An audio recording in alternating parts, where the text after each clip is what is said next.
मैं ये एक सवाल करना चाहूंगा डॉक्टर संजय, ये पप्पू यादव और आनंद मोहन सिंह, इन दोनों में बहुत तरह की समानताएं हैं।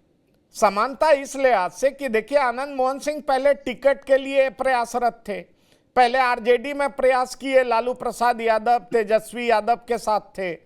फिर जब वहां दाल नहीं गली तो वो जेडीयू में आ गए और जेडीयू से चुनाव लड़े। और कल उनका बयान देखिए, अब वो एनडीए को ही धमकी दे रहे हैं कि आप किसी समाज को गुलाम मत समझिए, और दरअसल वो बताने की कोशिश कर रहे हैं कि राजपूत समाज के असली हिमायती वो हैं, और साथ ही साथ दबाव बनाने की कोशिश कर रहे हैं कि मंत्री बनाइए, नहीं तो 2025 में क्या स्थिति होगी। अपनी पत्नी को मंत्री बनाने की वकालत कर रहे हैं।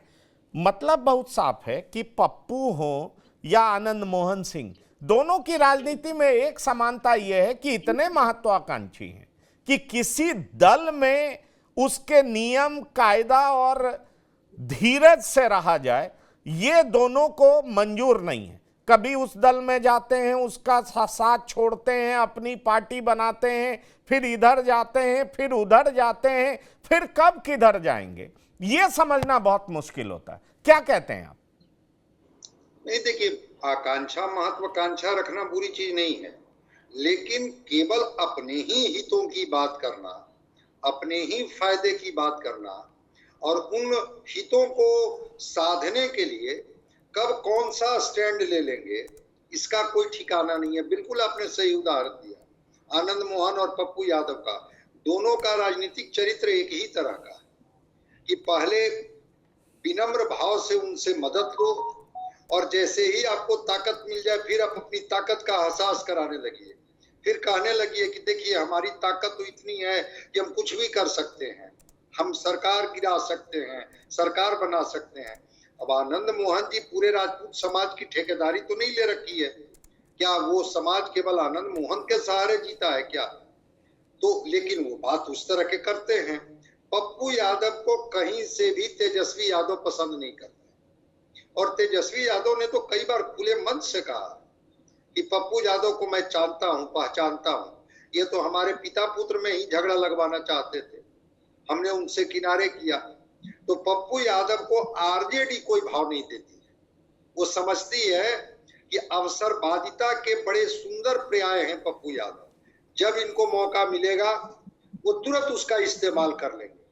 और अब ये सीमांचल और कोसी और कहां की बात ये कर रहे हैं पप्पू यादव, ये कांग्रेस को कोशिश कर रहे हैं रिझाने की, समझाने की कि हमारी ताकत को समझिए।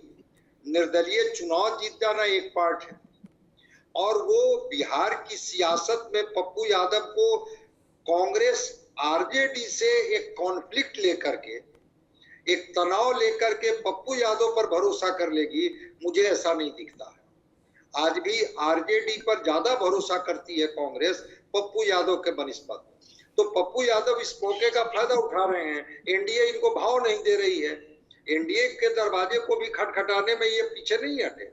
इन्होंने कोशिश की नीतीश कुमार की तारीफ करके और लोगों की तारीफ करके, और जब वहां कोई भाव नहीं मिला तब ये बोलने लगे कि भाई क्या मतलब है, क्या इन्होंने किया, डिप्टी सीएम आए, विधायक आए, मंत्री आए, रुपौली का क्या हुआ। नीतीश कुमार तो बोल के गए हैं कि रुपौली में हमने क्या क्या किया, स्वास्थ्य, शिक्षा, सड़क, पुल पुलिया। उन्होंने कहा कि ठीक है, बीमा भारती विधायिका थी, हमने मंत्री बनाया, हमने इस क्षेत्र के विकास के लिए कई योजनाएं दी, जो योजनाएं आपको दिखेगी सतह पर। तो पप्पू यादव अपने तरीके से इस अवसर को भुनाना चाहते हैं, हालांकि इससे कोई अंतर नहीं पड़ेगा। यादव समाज, मुस्लिम समाज आज भी आरजेडी के साथ खड़ा है। वो तेजस्वी यादव का मैसेज ज्यादा वहां काम करेगा। अति पिछड़ा समाज में अवधेश मंडल की अपनी स्वीकारिता है, उसके लिए किसी पप्पू यादव की जरूरत उनको नहीं है। तो पप्पू निषाद समाज, मुकेश सहनी उनके साथ है। तो ये आरजेडी भी समझती है और पप्पू यादव भी समझते हैं कि हमारे समर्थन और नहीं समर्थन करने से अगर बीमा भारती को एज मिल रहा है तो उनको एज मिलेगा।